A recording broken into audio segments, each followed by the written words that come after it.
Joseph Kony, 51 years of age, is the head of the LRA, the Lord Resistance Army in Uganda, Africa.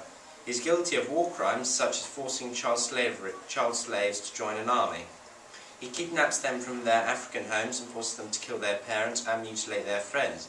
They are then taken and trained to use weapons. One group, the Invisible Children, has made a video to make people aware of Joseph Kony and his crimes against humanity.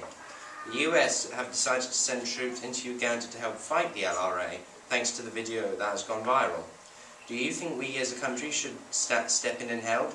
Write on our Facebook wall, BBC School News Report, if you would like to watch the video or donate some money to the capture of Joseph Kony. Go to Kony2012.com. A stolen car carrying flammable items burst into flames 75 metres from the US Defence Secretary. He was walking across the airstrip at the British headquarters in Afghanistan. The car's driver, who was also on fire, was dragged from the car at gunpoint as the Secretary was dragged away by his bodyguards. The insurgent was arrested on the spot. The extraordinary and rather embarrassing breach of security at Camp Bastion in the Helmand province overshadowed Mr Cameron's press conference with Mr Obama at the White House, with both men being promptly questioned on the subject. It is believed that the driver was an Afghan working at the vast complex, which contains Bastion and the adjoining US base. The insurgent was treated for severe burns and injuries. Also, a British serviceman was also treated for minor injuries when he attempted to stop the four-wheel drive vehicle from being driven away. The arrival of the Secretary was in line with other VIP visits to the front line that were meant to be secret. Yet the insurgent was able to drive through a security cordon and through gaps in the concrete barriers to arrive just as the Secretary had stepped off the plane. Hello and welcome to BBC School Report.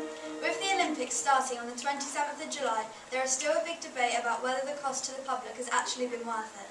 75% of the tickets have been sold to the public, but many people are disappointed in not getting any tickets. These people are concerned that they have paid tax towards it, but have got nothing back in return. Mr Hastings is a history teacher at Wilden, and he said, "So many people wanted tickets and the Olympics is beneficial." The Olympics are costing £24 billion, which is 10 times higher than they estimated. Mr Bishop is a geography teacher at Wilden, and he said it's too pricey.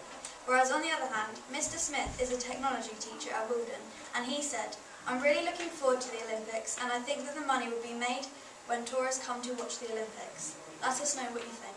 Fabio Capello resigned on the 8th of February 2012 following a row of the FA, and with 85 days until the Euro Cup in June, there are still no managers found in the hunt for the next manager. There are a few managers desperate to take on the massive task of taming the Lions. Redknapp says he may want to be manager, but there are no further comments apart from the next England manager should be English.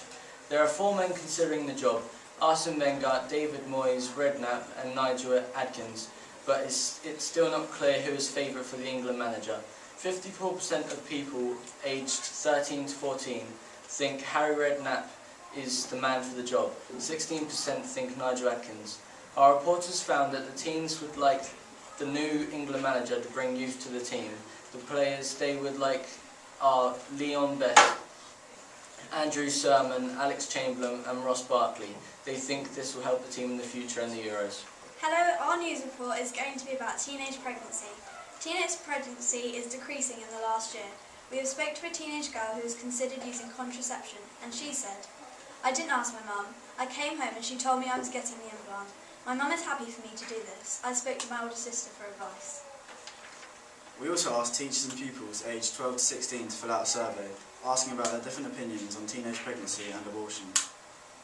The survey shows that the pupils who took the survey would feel uncomfortable telling their parents, as they would be worried about the reaction they would give. Most girls would tell their friends. The teacher's advice is different, and if they were in this situation, they would go to a GP and tell their parents in confidence. They also feel that if the girl has taken a decision to have sex, they should be prepared for the consequences of the response of the baby. Thank you for listening. I'm Matt. I'm Brandon. I'm Tom. And I'm Amelia. And you've been watching the BBC School Report.